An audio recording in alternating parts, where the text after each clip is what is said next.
You're listening to Let's Get It On with Big John McCarthy and Sean Wheelock. Big John McCarthy has witnessed the best that the UFC had to offer. That is it! Game, set, match! We have a new champion! Your backstage pass to the world of mixed martial arts and combat sports. Only on the Ignotainment Media Network. Let's get it on! Hey everyone, welcome to Let's Get It On with Big John McCarthy and me, Sean Wheelock. Every week on this podcast, John and I give you an inside look at MMA and combat sports, always separating fact from fiction. On this week's program, we'll examine the recent decisions of the Nevada State Athletic Commission, which resulted in the 5-year suspension and $165,000 fine issued to Nick Diaz in the 50 hours of community service given to Jake Shields. Big John and I will also discuss the retirement of Floyd Mayweather Jr. following his win versus Andre Berto last Saturday night in Las Vegas. And we'll look at the announcement that Chris Cyborg will drop down to the catchweight of 140 pounds for her upcoming fight in Invictus set for this November.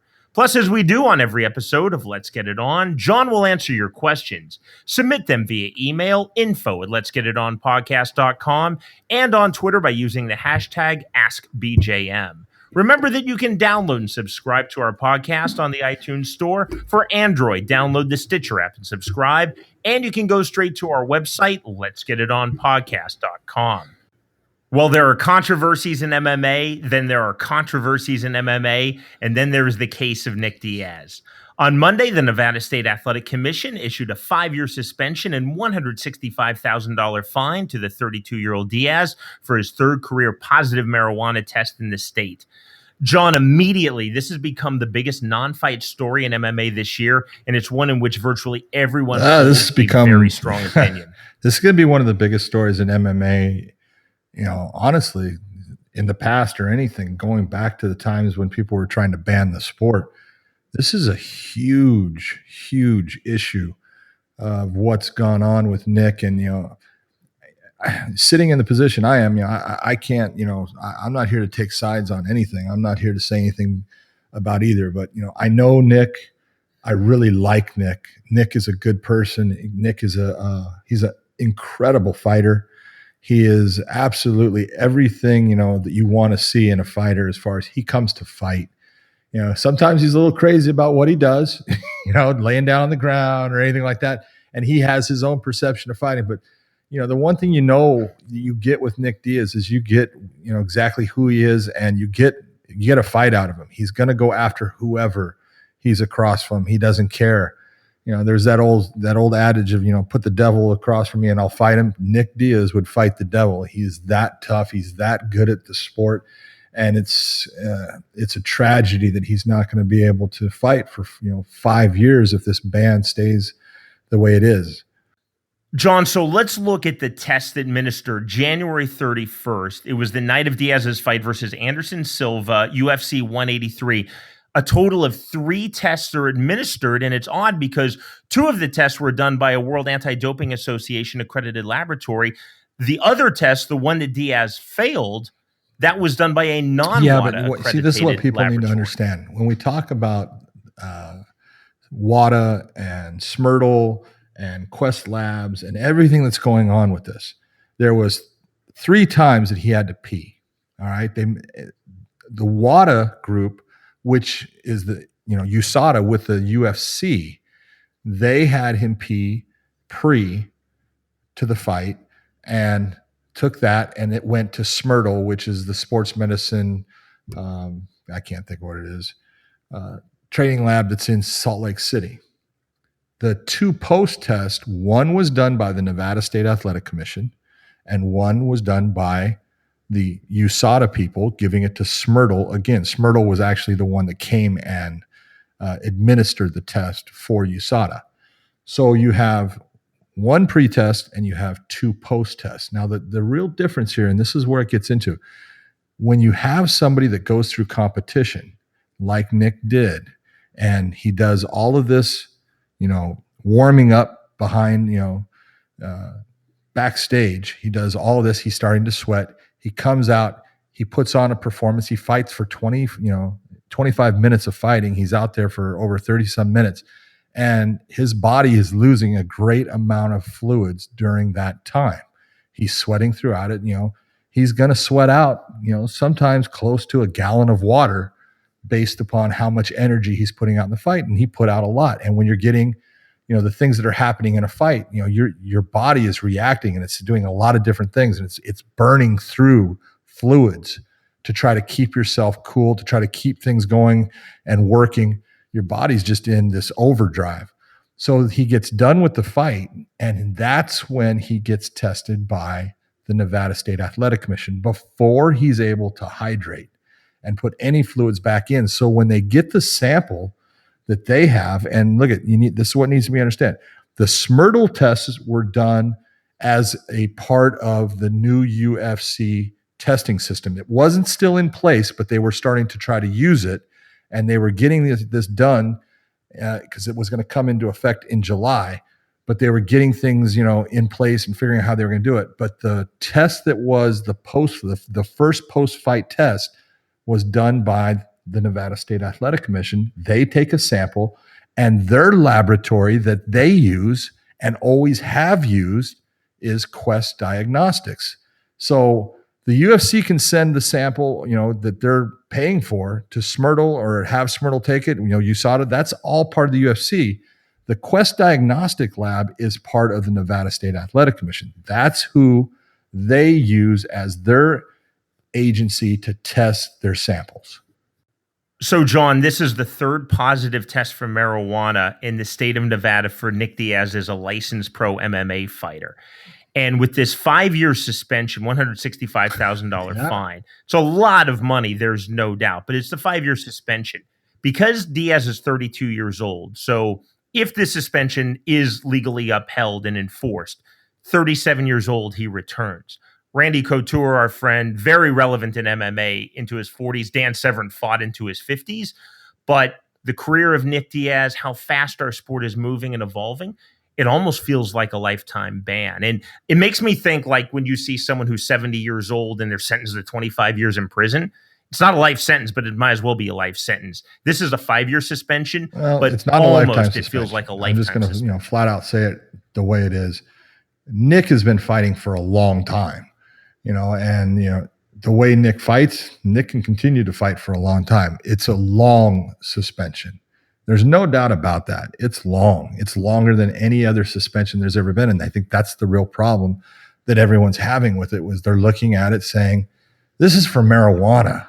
This is not for a performance enhancing drug. If Nick Diaz had taken steroids and got caught, I don't think anybody would really have that big of a problem with this, suspension. I think it's the real, thing that's getting to everyone. The way they're looking at it is, it's marijuana. Here's what it comes down to, and this is what people need to look at. And there's no right and wrong. Everyone's wrong in a way. Nick Diaz is wrong. Okay, let's just flat out say it. He's breaking a rule. Now, he's trying to cover himself in breaking the rule because he knows he's going to break the rule. Nick uses marijuana. He has always used marijuana. He is a guy who is, I honestly believe he knows that he's a better person when he's on marijuana than if he doesn't take it, and he's going to be an angrier person. I think he believes that it helps him with, emotionally, it calms him down. It keeps him in a mood that he's comfortable with. And so he's got a medical marijuana card from, California. He uses it. He uses it to keep himself in check, and he's going to continue to use marijuana. The problem is this: when Nick goes and applies for a license with the State Athletic Commission, we'll say the Nevada State Athletic Commission, they've already, spanked him twice. He's been caught twice previously by the Nevada State Athletic Commission. And, when a fighter goes and applies for that license, there's forms that he has to fill out. No different than I have to fill out the forms when I get licensed. And those forms are going to ask questions. And those questions, when you sign your name at the bottom, you're saying that this is truthful. You're being honest. You're being truthful with this. And Nick is not being honest and truthful when he's getting bad information, because all he needs to do is be honest and truthful and tell them, yes, I take marijuana. And they're going to sit there and say, well, understand that you can't take it during competition. And that's the real question of what's going on here, because people look at it and they go, why is marijuana banned? And, it's not performance enhancing. And people are right, Sean, it's not performance enhancing. The reason an athletic commission, the reason that any, sanctioning body or the IOC or any of them say you cannot have marijuana in your system is they're doing it for the protection of the fighter, not the fighter that's going in against this person. They're doing it for the protection of the actual fighter who's taking it. That's what they're concerned with. It's an intoxicating substance, and it's banned in competition because no regulator is going to want a fighter to go in and be impaired by being under the influence of marijuana when they fight. That's the regulator not being, smart or being, prudent in what they're doing with their athletes. So they're saying, we can't have you being on any kind of intoxicating drug. So that's why they test for it. They're not testing him because they're saying it's an advantage to him. You get everyone saying it's not an advantage. No, they're not saying it's an advantage. They're saying that we can't have him going in fighting while he's impaired. That's us not being prudent in what we do and not being, up on things to the point where we're trying to keep the health and safety of the fighter at its peak that we can keep it at.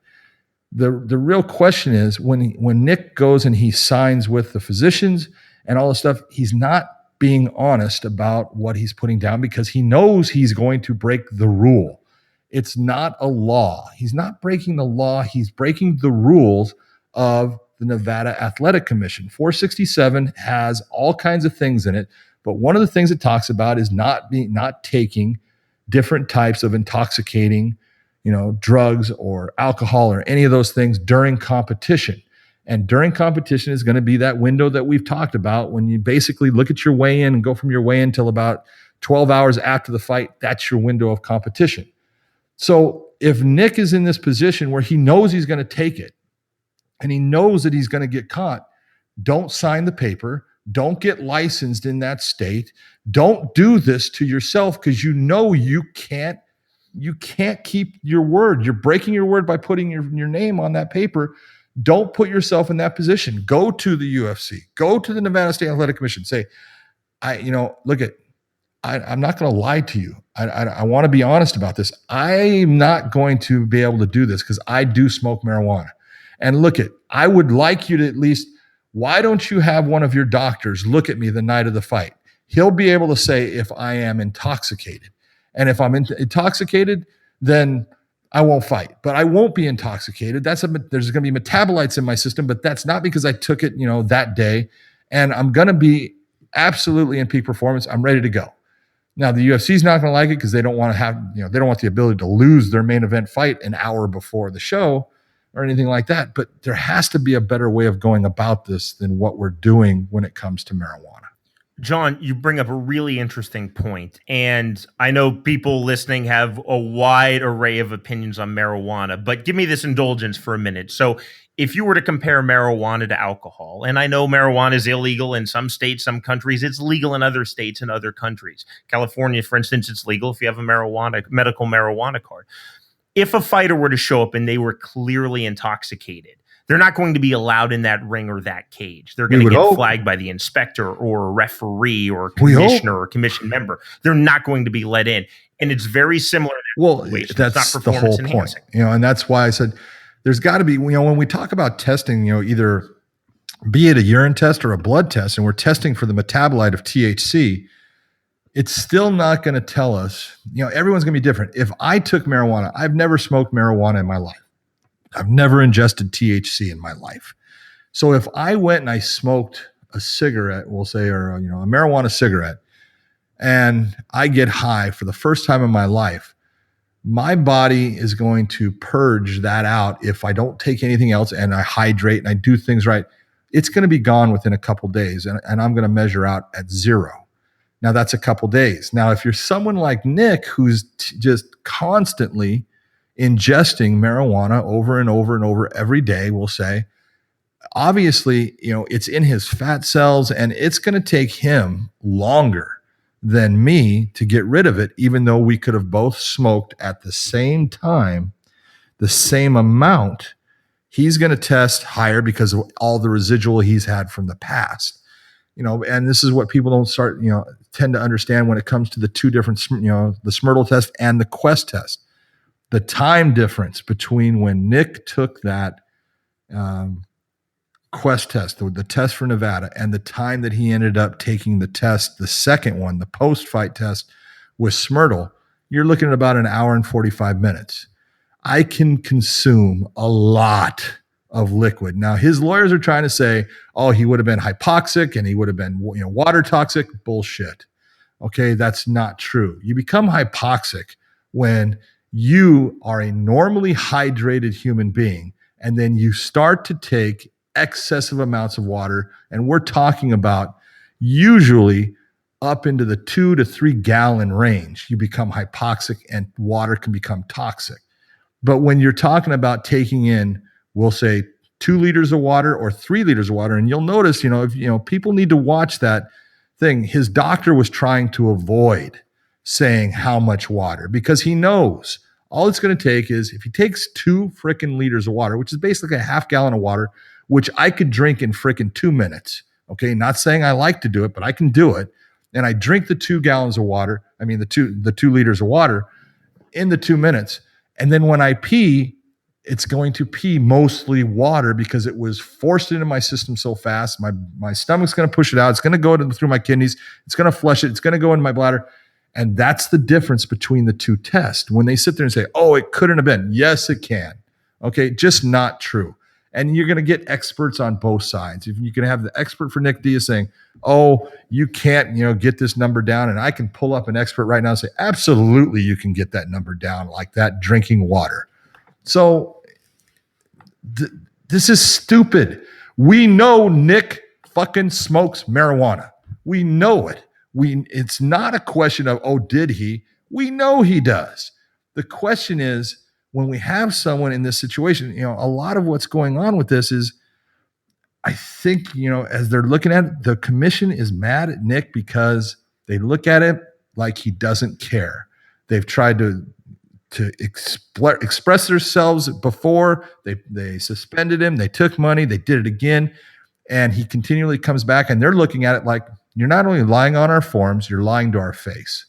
And I think that had a lot to do with, what happened when he sits there and 27 times he takes the fifth. Are you an unarmed combative athlete?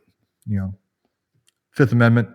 Why? And this is where you look at lawyers and you go, get a fucking clue. Don't fucking make your goddamn client who's paying you money fucking say Fifth Amendment when they're asking, are you a fucking MMA fighter? Are you kidding me? Are you that fucking stupid? Jesus Christ. You're getting paid. You should get the shit beat out of you for being a fucking idiot. Common sense. If there's something in there, if they say, did you take marijuana the night of the fight? And he did. You want to say take the fifth, take the fifth. But if you didn't take it the night of the fight, say, no, I did not. Do you smoke marijuana? Yes, I do. The truth would have helped immensely in this situation, because I look at it, and the Nevada State Athletic Commission, these are not people that are getting, they're getting paid huge amounts of money to be here. These are people that have, been assigned to this by a governor because they have absolutely proven themselves and being productive people out in the community, in their jobs. They're successful, they're smart, and now they're dealing with someone who's just not being honest. And it's the lack of honesty that is the biggest problem here, not the smoking of marijuana. What would you? Let me ask you, Sean. You sit on the Kansas Athletic Commission. Yes. Okay. Now let me ask you this: would you suspend somebody for 5 years for ingesting marijuana when you've caught them 3 times? Absolutely not. And John, I was thinking about this. If this case were in Kansas, I would have been one of those people deciding it's 4 in Nevada, it's 5 in my state of Kansas. I would have been one of those 5 people. There is no way that I would have supported a 5-year suspension, to the point where if I would have been pressured, I would have said, let me ask you this question. I resign because let this is wrong. Let me ask you this question. Now think you that have an Diaz- athlete Yes. that has come before your commission on multiple occasions and each time lied. They've lied to you. They've lied to you. And now they're not basically, they've lied on the forms, but they're going to sit here and say, I'm going to take the fifth. I'm not going to talk to you. I'm not going to give you any kind of information at all. I don't want to speak with you. Now, does your attitude change as far as what you're going to give the person? No, because I still would have looked at the larger issue, and you know me very well. We're really close friends. I don't get riled up that easily. I don't think I would have taken it personally. I know I wouldn't have taken it personally. I think the way to go about this So do is I. a Neither do fine. I don't have a big problem with $165,000. I have a big problem with taking away Nick Diaz's main source of income, his main job. I could have supported a 1-year suspension because of the lying on the forms, and more so because this is the third time, almost like maybe you need to understand the gravity of this situation. Regardless of my personal views, my fairly libertarian views on marijuana, even though I've never smoked marijuana in my life, and that's the truth, John, mainly because I'm paranoid of my vocal cords as a commentator. I much prefer Bacardi and Jack Daniels, although they probably aren't great on my vocal cords. That's great.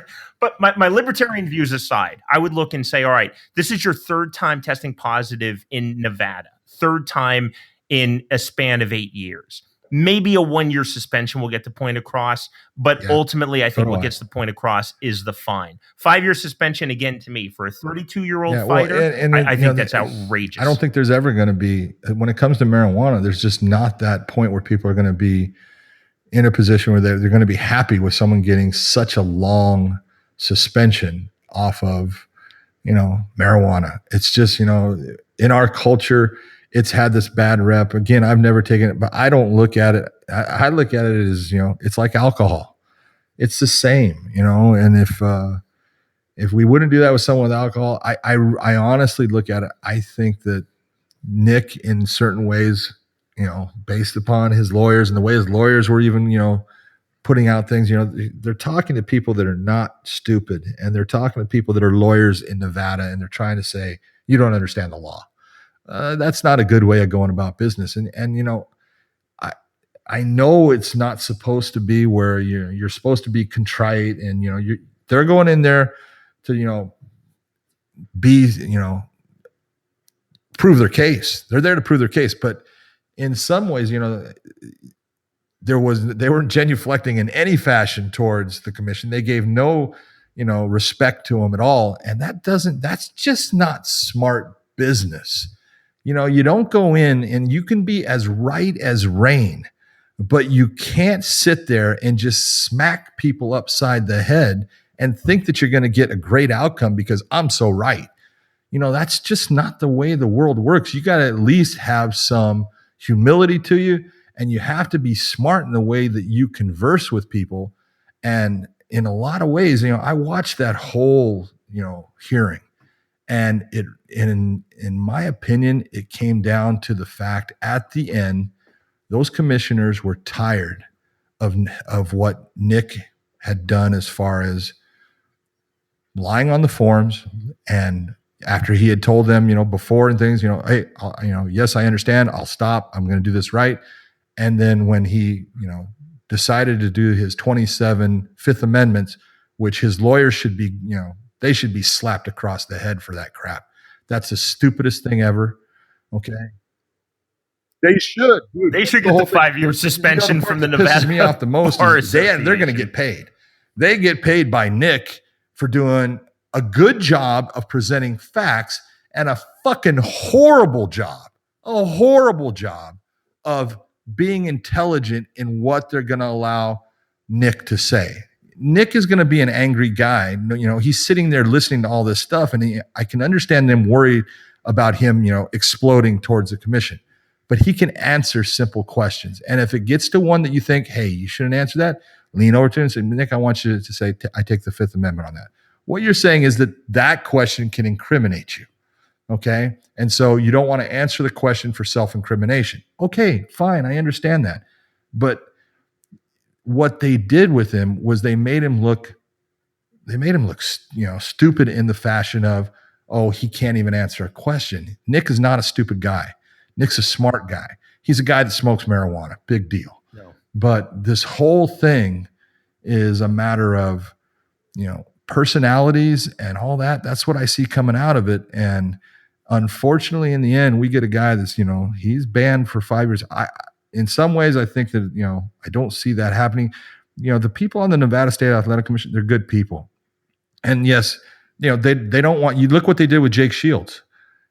Jake went in there and the first thing he says, look, I'm sorry.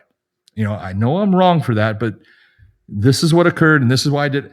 The first thing out of his mouth, and you look, did they give him a monetary fine? No. Did they suspend him? No. They gave him community service, which he's already doing. Okay? That's it's 50 hours and he's not picking up trash on the side of the road. Awesome. It's basically do it. That's great. Okay? That's, in fact, that's a great way of going about handing a suspension. If you want to say, oh, here's a suspension where, we're going to punish you. The community service is a great thing, but you look at the difference in how the two athletes went about going up in front of the commission and what occurred. I think that's why we ended up with what we ended up with, not so much the marijuana. Every week here on Let's Get It On, we bring you our poll question. You can cast your vote on our website, letsgetitonpodcast.com. This week's poll question, I know you see it coming. Are you in favor of the 5-year suspension and $165,000 fine issued to Nick Diaz by the Nevada State Athletic Commission? Let your voice be heard. As always, vote yes or no on our website, letsgetitonpodcast.com.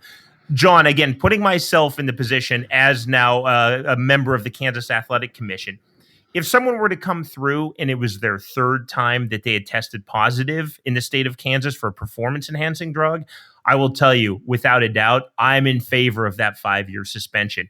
And I think that's really the larger issue here with Nick Diaz is there's been such a cultural shift in the United States and Canada over the last 5 years, 10 years, 20 years towards marijuana use.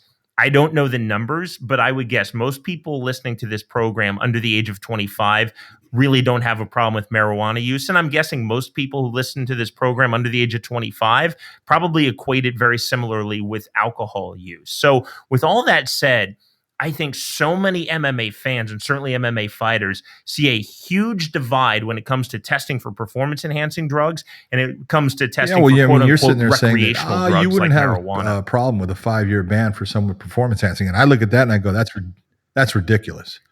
The fact that you would allow, absolutely. You think it should be lifetime? You're doing something that is absolutely. Well, no, I would probably go lifetime, but I'm saying comparing it to you're Diaz, trying to benefit yourself in the fight. You're trying to do that. something to gain an advantage over your opponent.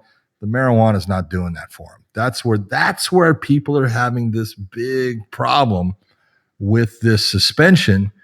Is they're looking at it going, he's not cheating in a way that's enhancing his performance, and he's not.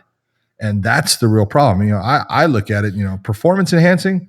I'm gonna hit you hard on the first one, and the second one, say goodbye. You don't belong in the sport. You don't belong being able to compete against people that are doing it by the rules. Too bad. Goodbye. Don't want to see you. Second time, I would say the lifetime ban, and I don't care. If that's tough, that's mean. That's the only way to get people to say, "Oops, I can't do this." Because if they think that they can get away with doing it and they're going to be able to get something out of it, they're going to do it. So I'm going to be as hard as I can at them. But, again, that's a different subject.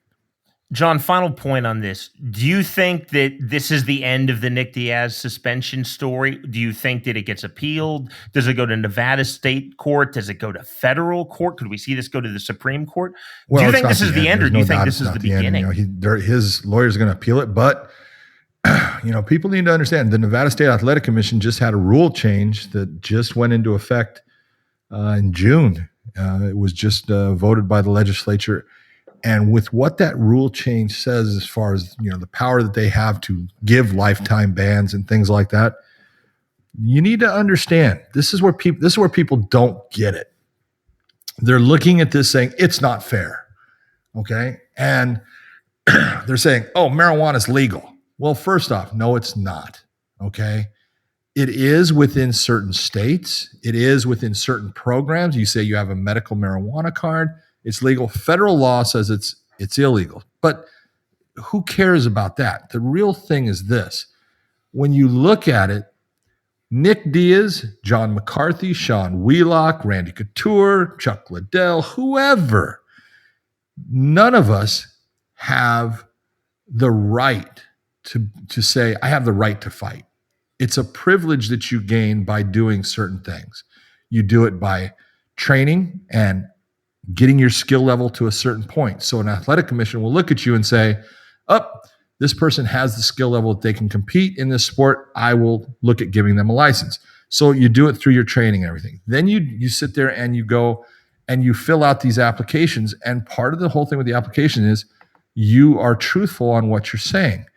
And when you're truthful, you've got, you're putting down all this information about, surgeries you've had and medications you take, and you can put all the medications you take. And if marijuana is one of the medications you take, you should put it on that fucking form. I'm telling you. Look, I have asthma. I've had it my whole life. And, every time I do a fight in, California, we have a referee's physician form that you have to fill out. Now, I've only filled that goddamn form out how many frickin' times? And every time I look at it, I think I should just, put no. And I put, yes. And I put albuterol, and I put the things that I take in case my commission decides they want to test me. Because they test me, and I put it on the form. I have nothing to hide. I said, it's right there in writing. And that's what we need to do, because there are rules. Now, you're going to sit there and people go, it's okay, to break a law that's not a just law. It's okay to break a rule that's not a just rule. Understand, this is not about the governing of society. This is about the governing of a sport. And you, as the athlete, when you decide to get that license, you're agreeing to the governance of the sport by that athletic commission. When you sign your name on it, you're saying that you agree to all of these things that the athletic commission is capable of doing, and you agree that you are going to abide by their regulations. No one's making you do that. You, as the individual, are agreeing when you sign your name. And so you look and you go, hey, goddamn, if you can't say that you can do this and follow these regulations, don't do it. If you say, I can't follow this regulation, go to the commission and say, I can't follow this regulation. What can we do about this? Okay, and if it comes down to it, that you sit there and you say, the athletic commission says, there's nothing we're going to do to change that. Then you need to go to your promoter and say, hey, I can't sign for this license, and this is why. And they'll put the fight on in a different state where, it'll work for you. Every state is different as far as what their guidelines are and their regulations are. But fighters need to be smart about what they're signing. I get all these people, asking questions about, no one's making the fighter sign that form. He's doing it freely and willingly. And he is responsible for knowing what he's signing. You're not a child. And you sit there and you say, well, it doesn't matter. It does matter. You signed it. It's no different than when you have an athlete that signs a contract and then a year later says, I'm not making enough money. You signed for that amount of money for the 2 years. You said it was good back a year ago. Now you say it's not. You're not a man of your word. You are being a child, and I can't even trust anything that comes out of your mouth. You should live by your word. That's what makes a man a man. And if you sit there and you don't let people put words in your mouth, if you say you can't do it, say, I can't do that. And someone says, oh, just sign it anyways. Fuck you. I'm not going to sign something that I can't agree. I can't, be honest about and agree to. You got to be smart. John, that's really well said. Well, we always ask you to submit your questions via email to info@letsgetitonpodcast.com, and now on Twitter by using the hashtag AskBJM. This week here on Let's Get It On, it's the return of our MMA Celebrity Edition of Questions for Big John McCarthy. Hey, Big John, this is Misha Tate, and I was wondering why a referee would stand a fighter up from an extremely advantageous position such as the back. Having your opponent's back, why would a referee stand a fight up from that position? Misha, that's a great question, and it's one of the things that cracks me up about people watching our sport is they get to this thing where they think that, oh, well, I want action. I want it to be a stand-up fight. Well, MMA is about all kinds of different arts. It is absolutely the striking game. It's punching, kicking, elbowing, but the ground is a huge part of our game. And as a referee, we need to be as fair as we can be for the fighters. And what people don't seem to understand at times is the difference of positions and what those positions mean. When a fighter gets another fighter's back, what the audience should be looking at and understanding is I have one fighter who has the ability to end the fight and end the fight at any moment. It may happen, it may not, but they have the ability. While I have another fighter who has had their back taken where they have no ability to end the fight. There's nothing that they can do at this time to end the fight in a victorious fashion for themselves. They can't offensively attack their opponent in any efficient manner. So the back is a huge advantageous position. It's what we call a dominant position. And if a fighter takes another fighter's back, what normally is going to happen is the fighter who has had their back taken is going to try to slow the fight down. They're going to work for hand control. And they're going to use, because we have gloves, they're going to use grabbing the wrist as a big part of it because it's hard for another fighter to just pull their hand out because that glove is like a big stopper on the end of their hand. But as the referee, we need to be smart about what we're doing and we need to be fair. It doesn't matter if the fans are yelling, stand it up, or booing or any of that. Your job is to be fair to both fighters.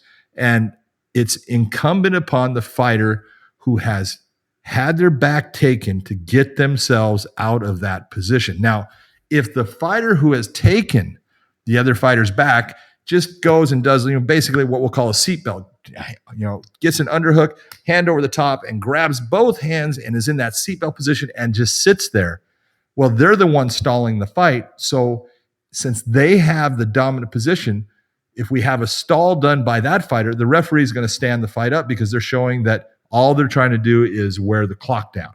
And we'll stand them up even out of that position if we've given them warnings and told them, hey, you got to work. Come on, do something with the position. And they don't try. They're saying, I'm just going to waste time. Okay, we'll stand them up. But as long as that fighter is attempting to go after whatever they want, they can go after punches, they can go after elbows, they can go after submissions. As long as they're working to try to get to that, it is our job as the referee to let them go and let them work with the position that they have gained that is a advantageous position, the most dominant position that there is. As long as they're working trying to finish the fight, we do not stand the fight up. Hi, Big John. This is Cindy Landua. I have this question, how does a referee see the difference between somebody getting punched and being like, oh, I want to take this to the ground and pull guard, or being TKO'd? How does he see the difference? Well, I missed the last part, but I think what Cindy's trying to talk about there is when she's saying, not the referee. She's talking about what is the judge looking at and what's the difference between, using strikes or using grappling. And when a judge is looking at the fight, they're looking at it on a sliding scale. Striking and grappling are exactly the same in the judge's eyes as far as the amount of relevance they'll give to it. If more striking occurs in the fight, they're going to give a little bit more weight towards the striking. If more grappling occurs in the fight, they're going to give more weight to the grappling. So if you're a grappler and you get the fight to the ground and you for the most part, hold the fight in the ground, and you will say you have the fight on the ground for 4 minutes, and then the fighter's able to get away and they get up and there's striking that goes on.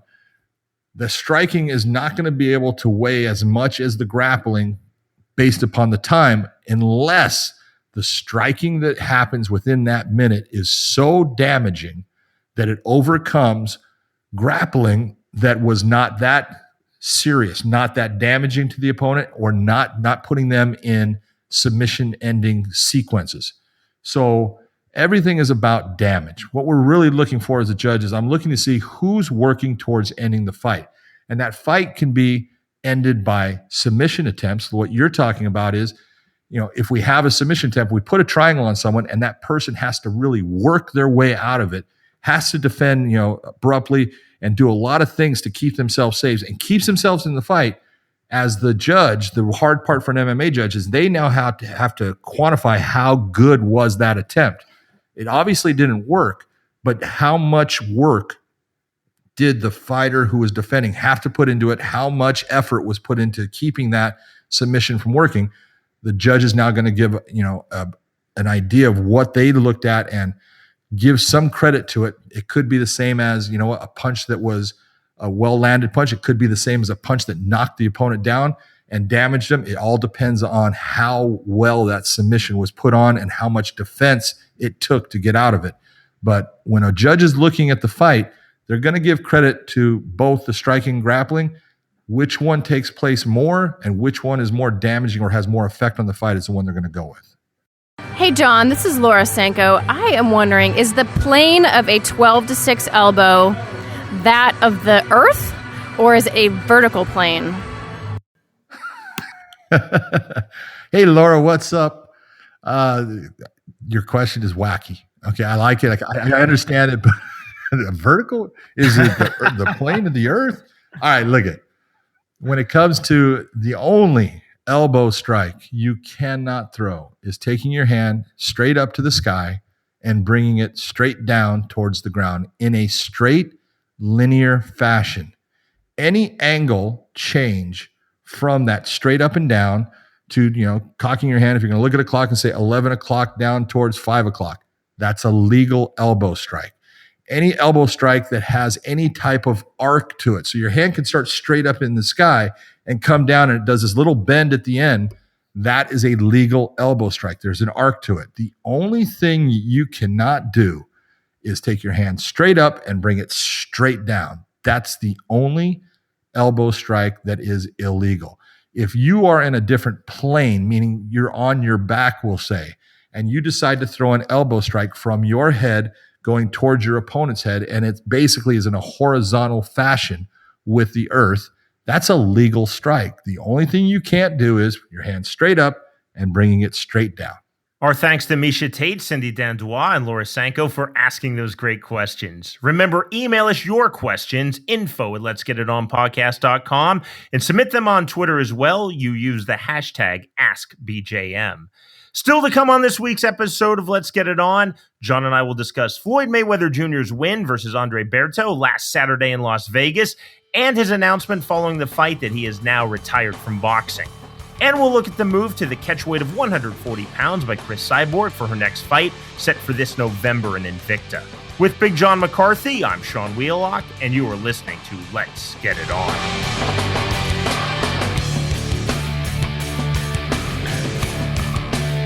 Hey, this is Sean Wheelock.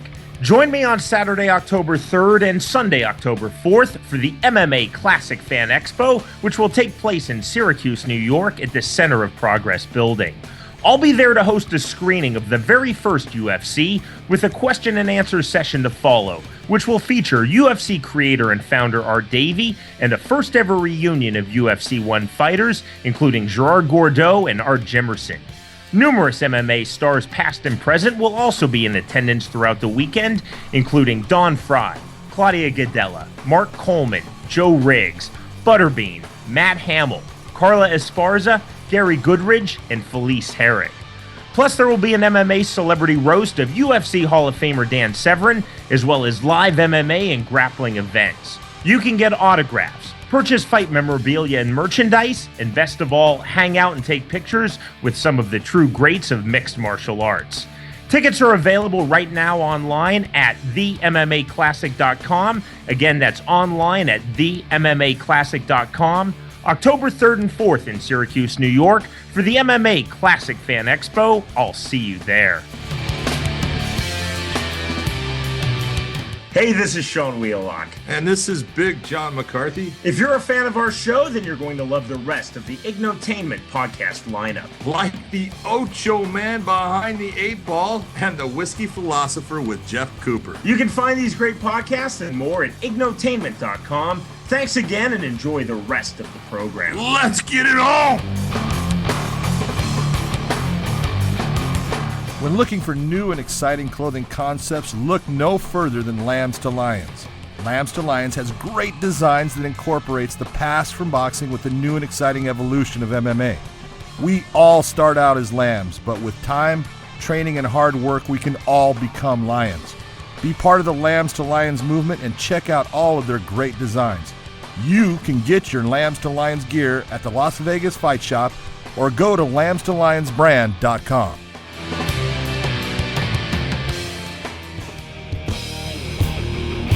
Now, back to Let's Get It On with your hosts, Big John McCarthy and Sean Wheelock.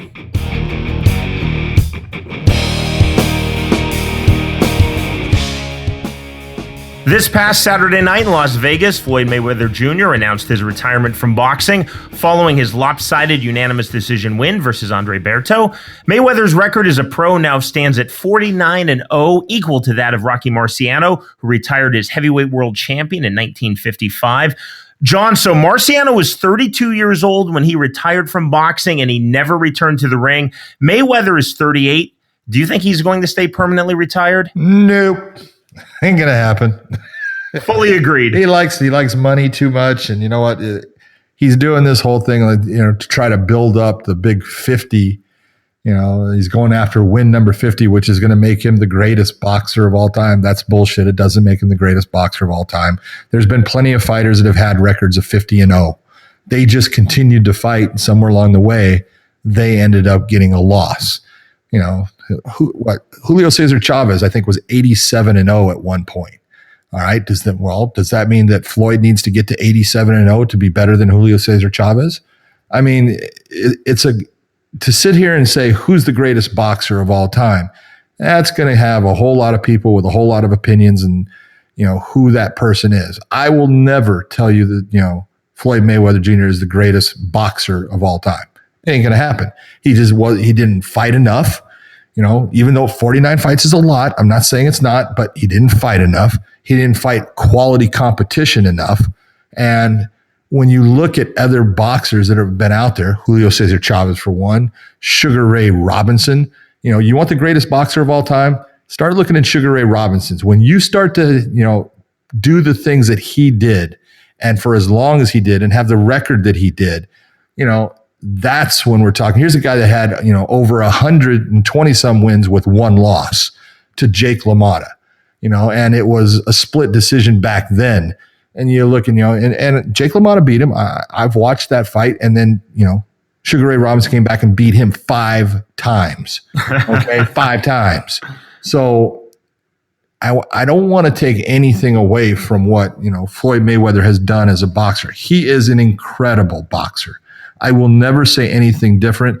His boxing ability, his defensive skills are incredible.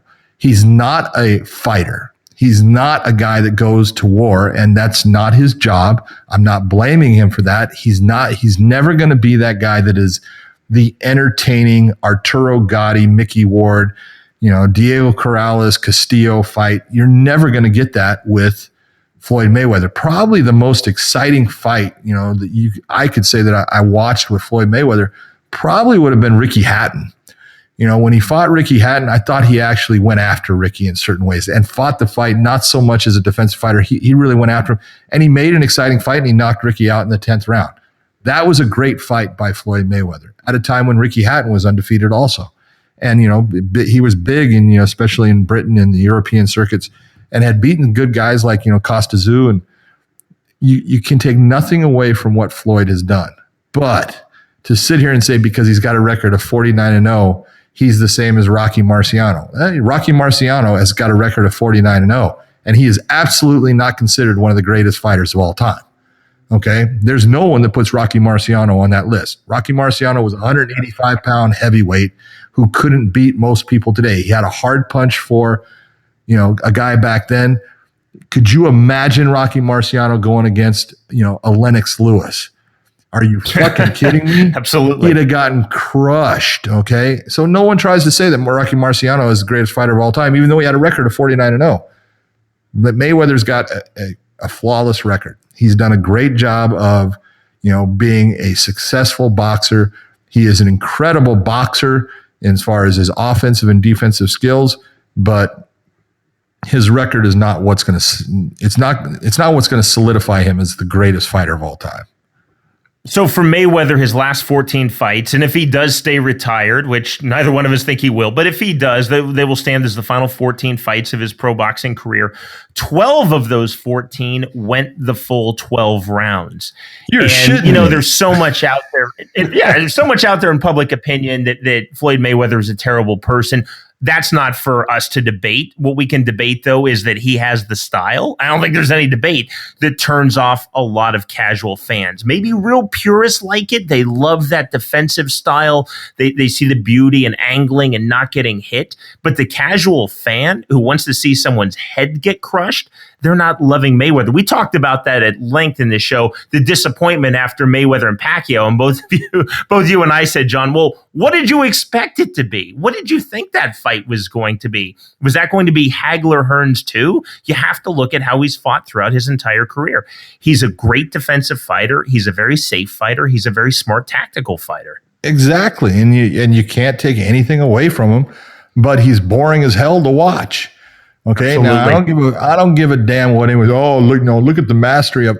Hey, you can only watch so much of knowing, and this is what killed female boxing was. Everyone got to the point where they realized, oh, it's an 8-round fight. It's going to go 8 rounds. Oh, it's a 6-round fight. It's going to go 6 rounds. Oh, it's a 10-round fight. It's going to go 10 rounds because they couldn't knock anybody out. Well, for the most part, Floyd doesn't have a lot of power anyways, and then he doesn't throw enough combinations. He defends and he counters. He's got an incredible counter right hand that he throws, but it doesn't have a lot of power.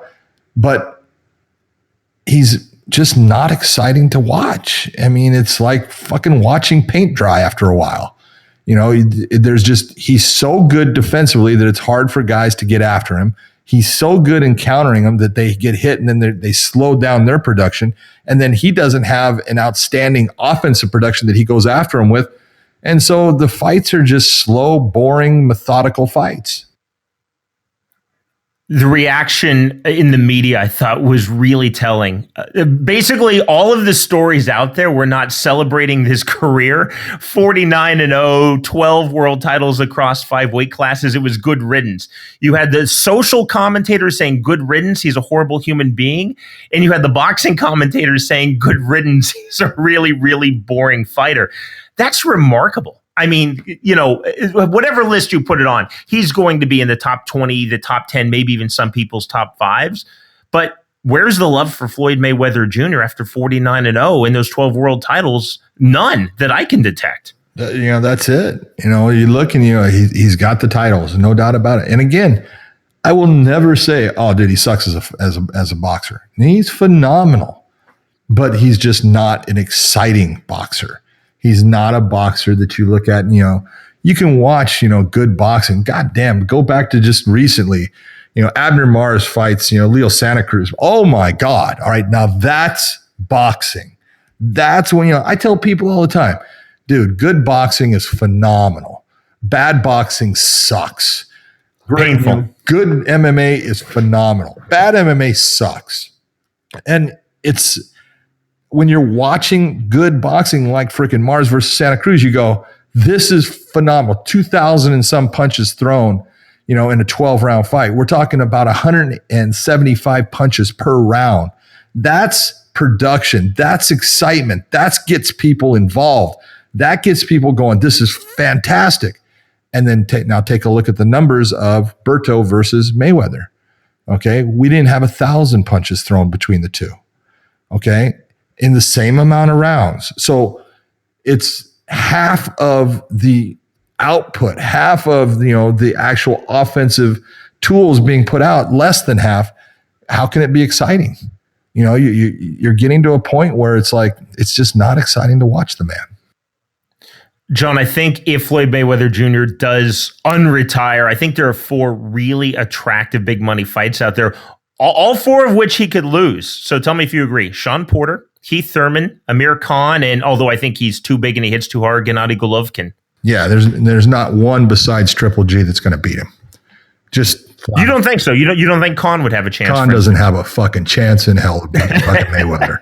Okay, Khan doesn't hit hard either. Khan is fast, but Khan doesn't have he just doesn't have the skill set that Floyd Mayweather. Floyd Mayweather is going to beat him every round, just about. Sean Porter. Sean Porter's a good fighter. He's a tough guy. He goes after people. I like it, but he's open to being hit. And you can look at his loss. Look at what happened when he got countered. And who is he going to fight? The best counter there is in Floyd Mayweather. That's not a good fight for Sean Porter. You can look at, Dennis. When you look at Thurman, I was going to say Dennis Thurman, goddamn football player. I'm an idiot. But you look. He would have a better chance actually if he cut off the ring. But you look at Thurman, and Thurman's got good skills. He's fast. But again, he's open. And in that fight, I just don't see where he's going to end up getting the best of the exchanges. Floyd's too hard to hit, and he ends up countering too well. And point-wise, Floyd's going to end up just racking up points on him. The guy that could absolutely cause Floyd problems is Triple G. And he'll never fight Triple G. Never. It ain't going to happen. Triple G is 160 pounds. Now, Floyd's going to sit there and say, oh, he's too big for me. That's a smart move by Floyd Mayweather because it's not that Triple G is too big. Triple G will make it to 154 to fight Floyd Mayweather. And Floyd Mayweather has fought at 154. So that fight could happen. But I guarantee you, if he fought Triple G, Gennady is going to walk through Floyd Mayweather. Gennady is not a guy. He sticks his head in and doesn't mind getting hit. And he is gonna be the easiest way for me is Maidana gave Floyd fits, and he's Maidana plus. He is going to walk through what Floyd does, and he's going to eat Floyd's body alive, and he's going to then start tearing Floyd up. When it gets to the body, it's going to come up to the head. And that's the fight that Floyd would lose. John, final point on Floyd Mayweather Jr. If he does stay retired, let's say this is it, finishes with Berto, 49-0, those 12 world titles across 5 weight classes. Where would you rank him? You and I are both big boxing history guys. He's got to be top 20. Is he in your top 10? Of all-time boxers in every weight class? Of all time. Yeah, across the board. Yeah, skill-wise, absolutely. Okay, skill-wise, he's up there. You can't take that away. I don't, money, how much money he's made and all that. That doesn't matter. But his skill, it's irrelevant. His skill it's level. The era. What's that? The money is irrelevant because it's the era. Yeah, you can't compare on the money. But his skill level and what he does, he's absolutely in the top 10. Is he the greatest boxer of all time? Not even fucking close. Top 10? Top 20? Yeah, I'll give him top 10. He'd be somewhere around number 8, 9, 10 on my list. I'm going to put guys in there. Look at there's people forget some of the guys that are out there and some of the way they fought. You got guys, and if you took them and you looked at things, look at Roberto Duran. Okay, Roberto Duran was 130 pounds. At 130 pound where Floyd Mayweather started, I would have loved to have seen Roberto Duran fight Floyd Mayweather when they were 130 pounds. Yeah. Okay, even at 147 when Roberto fought Sugar Ray Leonard in Montreal in 1980, you go back and watch that fight, watch the ferocity of a Roberto Duran. He would have walked through. Sugar Ray, Leonard hit a lot harder than fucking Floyd Mayweather. And Roberto Duran walked through what, Leonard was doing. And Leonard got smart in the second fight, frustrated him, but Duran didn't train at that point. He was trying to lose weight in stupid ways. He was partying way too much. He had lost that, boxer element of what was important, in making himself right for the fight. If Duran was right for the fight against Floyd, I'd take Duran. And I've had this argument with big time boxing guys and stuff like that. You can take a look at, Alexis Arguello. That would have been a hard fight for Floyd Mayweather. Alexis Arguello was tougher and shit, hit hard, and would have walked him down the whole time. Now, I'm not saying Floyd couldn't have moved. He could have done things, but it would have been a hard fight. There's a lot of guys. Could you imagine Tommy Hearns with his length and his power against? Oh, yeah. 6 foot tall, 147, or even 6'1", I guess. Okay, he was 6'2". All right. He would have had a reach advantage on Floyd that would have been crazy. And he hit like a truck. There's guys out there that you look and you go, these guys would have presented problems for Floyd that Floyd is not facing today just due to the competition that's out there. Manny Pacquiao, the reason that fight sold so well is people honestly believe that Manny had a chance of beating Floyd. And I thought, you're crazy. He's not going to do it. He doesn't. That's just not the right fighter to beat Floyd. But there were guys that were out there. If you take a Sugar Ray Robinson, I think Sugar Ray Robinson would have knocked Floyd Mayweather out. And there's just differences in times. But he's absolutely one of the top guys as far as I would have put him 8, 9, 10 somewhere in there. But there's guys ahead of him. Well, this past Saturday night, aside from the Mayweather fight, we were in Kansas City, my hometown. John was refereeing, and I was watching with my 10-year-old daughter, Ellie, sitting cage side in Invicta 14. The post-fight press conference, Invicta president Shannon Knapp announced that Chris Cyborg would drop down to the catchweight of 140 pounds for her upcoming fight in the promotion this November versus an opponent to be determined. So, John, obviously this means that we are now one giant step closer to Cyborg fighting Ronda Rousey for the UFC 135-pound women's title. Yeah, that's the fight everyone wants. I want to see it. You look too, and this is a matter of. I think there's a lot of things going on here, but you've got UFC 200 is scheduled for July 2nd at the new arena that they have built in Las Vegas, and I would be shocked if the headliner for that isn't Ronda Rousey against Chris Cyborg, as long as Ronda ends up, winning her, fight against Holly Holm, and then possibly another one, and Chris has got to do her job. She's got to come out in Invicta and fight at that 140-pound weight, make the weight, fight at it, look good, and then possibly come into the UFC at 135 pounds and, take on she's going to have to take on one of the good girls that's in there.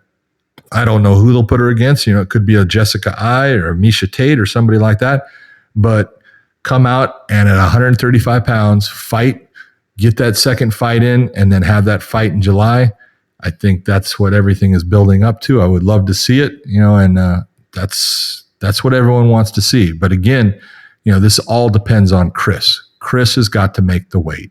Chris has got to get to that 140 level in Invicta, and when she gets to the UFC, she has got to make that 135-pound limit. She cannot come in at 136.2. She got to make 135, and that's imperative that she does that. That's her responsibility when she signs a contract. I say fighters have 3 things that they're responsible for: be on time, make weight, and go out and fight to the best of your ability. That's it. But she's got to do those things, and if she does her part, I think you're going to see a big fight between her and Ronda Rousey someday coming up soon. You mentioned UFC 200, John. I was thinking the exact same thing. Now, the record for pay-per-view buys for an MMA event, any MMA event, $1.6 million for UFC 100. Of course, it had Brock Lesnar versus Frank Mir 2 as the main event, George St. Pierre versus Thiago Alves in the co-main event. I think this is leading also to UFC 200. Again, pure speculation, but this is almost the boxing playbook, I think, of promotion. So you do a test cut down to a catch weight, assuming then that Cyborg would get through that fight in Invicta. Again, we know it's in November in Invicta. We don't know the opponent, the location, or the date beyond that. We do know, though, that November 15th in Melbourne, Australia, Rousey's fighting Holly Holm. So both Rousey and Cyborg would have to win to keep the script alive. You would think that there would be a tune-up fight, and this is out of the boxing playbook. Can't you see them fighting on the same card in the spring in the UFC? Both, if they win, then it sets up perfectly. The dates, it all aligns with UFC 200. I think it would smash that 1.6 million pay-per-view buys record. I think you're looking at 1.8, maybe even 2.1 million pay-per-view buys, John. It's going to be the biggest fight in the history of our sport. So many people who don't like MMA will be MMA fans for that bout. I mean, Ronda Rousey was just on the Ellen DeGeneres show. My mom called me up excited. My mom's aware of MMA and she'll watch her son on television. My mom's hardly a fan, but she was really excited. I don't recall Tank Abbott being on Ellen DeGeneres. Did you remember Brock Lesnar or Frank Mir being on Ellen either? No. Look at it. Absolutely. So it shows the crossover appeal. This is all lining up, dates-wise, opponents-wise. I think this is a master plan now kicked into motion. Oh, look at it. Things don't happen by accident. Trust me, someone has figured out, okay, look at, if we do this, we get this fight here, we let her fight here. They're building it up, and what better place to do it than at their big show, in July, that UFC 200. And the only funny part about the whole thing is, their biggest show ever will be female fighters. I love that. Because right now, if Ronda and Holly sell Australia like they're hoping, that's going to be women have the gate. They're going to have the biggest attendance record at 70 some thousand, because right now George St. Pierre and Jake Shields do it 55 something in Toronto.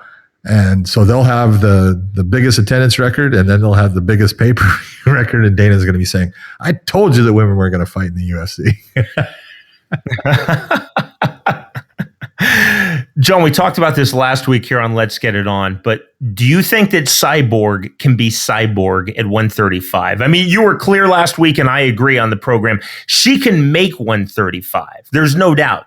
She couldn't physically make 115 in a healthy fashion. She can make 135. The question is, can she be who she's been at 145 at 135? That is the real question. And that's where it gets to the point of, it all depends on how much time she has. But if you look at this system in place right now, we're sitting here talking in September, and we're talking, she has, the rest of September, which is not much. So we'll say October, November, December, January, February, March, April, May, June. She has almost 9 months to get that weight down to where it needs to be. That's plenty of time.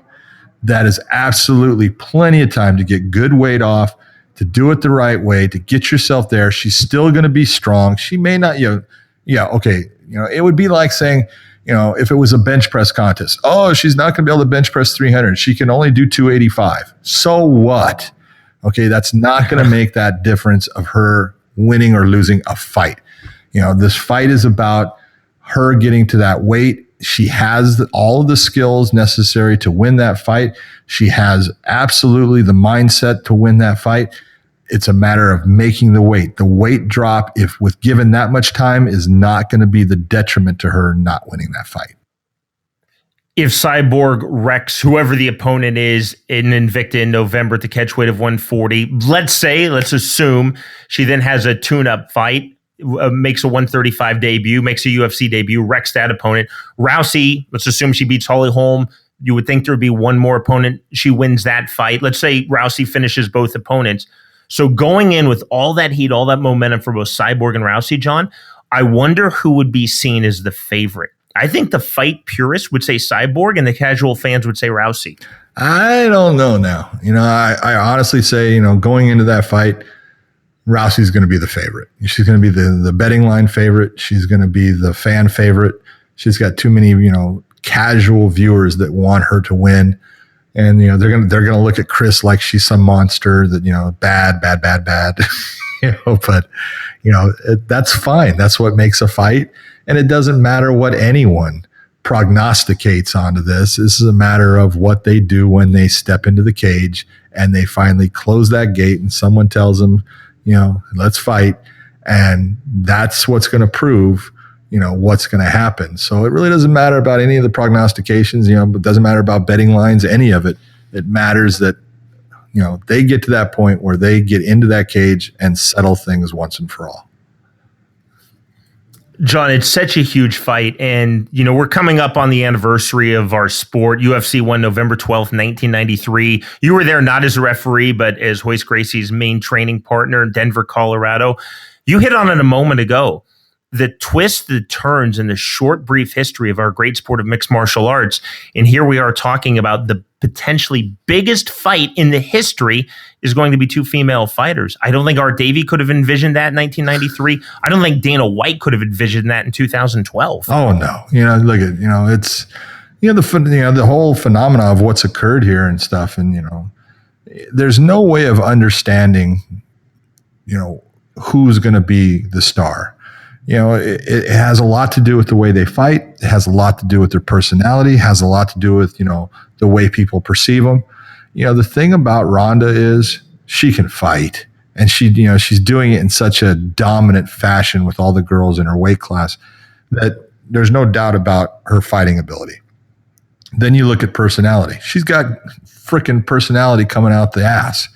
Okay. Some people may not like it. She's honest. She tells you exactly what she thinks. She doesn't hide things. She doesn't sit there, and she's not fake. She goes, and if she doesn't like you, she says, I don't like you. What's wrong with that? A lot of people, looked at, the whole thing with her and Miesha Tate, before the second fight. Miesha, in her way, was trying to get at Ronda, and she did. She did a good job. She got under her skin, and Ronda took it personally. Ronda looked at like she was attacking her family, meaning, her coaches and everything. And, when Miesha, at the end of it, which Misha's right, she says, hey, good fight. Ronda, just turned away from her. That's Ronda. And if you don't like it, okay, don't like it. But she's being real. She's being who she is. And most people appreciate the fact that she's real. She's going to tell you exactly what she thinks. She came out on the Nick Diaz thing, right away, and, blasting it. And she doesn't have to do that, but she's real because she's Nick's friend.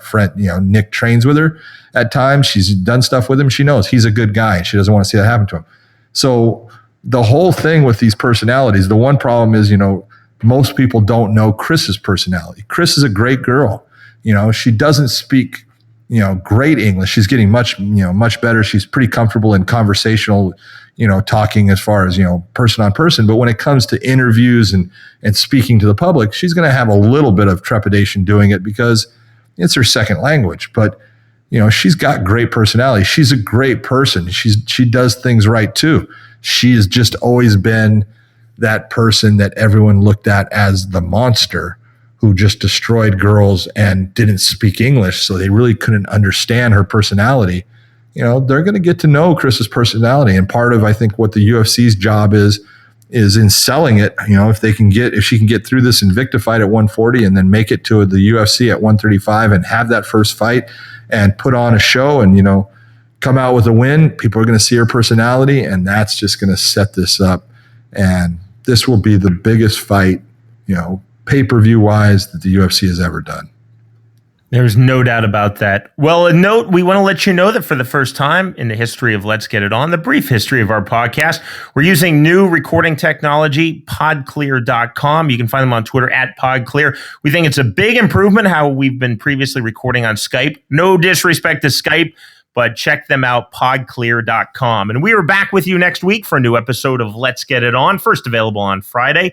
Download and subscribe to our podcast on the iTunes Store. For Android, download the Stitcher app and subscribe. And of course, you can go straight to our website for this program and our entire program's archives. We've been on for just over a half year now. Let's Get It On podcast.com. You can also find us on social media, facebook.com/Let's Get It On podcast, and on Twitter at Podcast MMA for this show, and for us personally at John McCarthy MMA and at Sean Wheelock. To ask us a question, make a comment, or inquire about becoming a sponsor of Let's Get It On, email us at info@letsgetitonpodcast.com. Again, that's info@letsgetitonpodcast.com. As we say to you every week, thank you for the support. Please spread the word amongst your MMA, boxing, kickboxing, Muay Thai, and combat sports fans. Our goal is to be the #1 combat sports podcast worldwide. We gain listeners, US, Canada, internationally every week. For Big John McCarthy, our producer Chris Lakin, and our entire crew, I'm Sean Wheelock. Thanks for listening, everyone. This has been a presentation of Ignotainment Media Network, online at ignotainment.com. Let's Get It On with Big John McCarthy and Sean Wheelock, only on the Ignotainment Media Network. Don't forget to leave a rating and review in the comments section of the iTunes Podcast Store. If you have questions, comments, or are interested in sponsoring the show, contact us at info@letsgetitonpodcast.com or check out our additional lineup of podcasts, including Ocho Man, Behind the Eight Ball, The Whiskey Philosopher, and Youth Baseball Talk at ignotainment.com.